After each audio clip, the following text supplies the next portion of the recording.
Karunapuram panchayat president തെരഞ്ഞെടുപ്പ് 13-ന് നടക്കും. CPM-ലെ വിൻസി വാവച്ചൻ പ്രസിഡന്റാകുവാനാണ് സാധ്യത. UDF-ൽ നിന്നും വിജയിച്ച കൂറുമാറി പ്രസിഡന്റായ ശോഭനാമ ഗോപിനാഥൻ രാജിവെച്ച ഒഴിവിലേക്കാണ് തെരഞ്ഞെടുപ്പ് നടക്കുന്നത്. UDF ഭരണസമിതിക്കെതിരെ LDF നൽകിയ അവിശ്വാസത്തിന് പിന്തുണ നൽകിയ UDF അംഗമാണ് ശോഭനാമ ഗോപിനാഥൻ.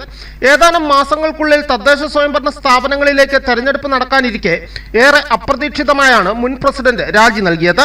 പഞ്ചായത്തിൽ കോൺഗ്രസിന് ഭരണം നഷ്ടമാക്കിയ അവിശ്വാസ പ്രമേയത്തിന് പിന്തുണ നൽകിയതോടെ ശോഭനാമ വിപ്പ് ലംഘിച്ചുവെന്നാരോപിച്ച് കൂറുമാറ്റ നിരോധന നിയമപ്രകാരം കോൺഗ്രസ് ഇലക്ഷൻ കമ്മീഷന് നൽകിയ കേസിൽ വിധിയും ഉടനുണ്ടായേക്കും. മുൻ പഞ്ചായത്ത് പ്രസിഡന്റ് കൂടിയായ വിൻസി വാവച്ചൻ പുതിയ പ്രസിഡന്റ് ആകുവാനാണ് സാധ്യത.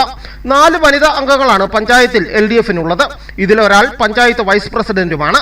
അടുത്ത ദിവസം ചേരുന്ന LDF കമ്മിറ്റിയിലായിരിക്കും പഞ്ചായത്ത് പ്രസിഡന്റ് സ്ഥാനാർത്ഥി ആരെന്നുള്ള അന്തിമ തീരുമാനം ഉണ്ടാവുക. 17 വാർഡുകളുള്ള പഞ്ചായത്തിൽ ഇടതുമുന്നണി 8, കോൺഗ്രസ് 8, BDJS 1 എന്നിങ്ങനെയാണ് കക്ഷിനില. ഏറെ രാഷ്ട്രീയ അട്ടിമറികൾ നടന്ന പഞ്ചായത്തിൽ പൊതുതെരഞ്ഞെടുപ്പ് നടക്കുവാൻ മാസങ്ങൾ മാത്രം ശേഷിക്കെ ഇനിയും രാഷ്ട്രീയ ചാഞ്ചാട്ടങ്ങൾ ഉണ്ടാകുവാൻ സാധ്യതയുണ്ടെന്നാണ് സൂചന.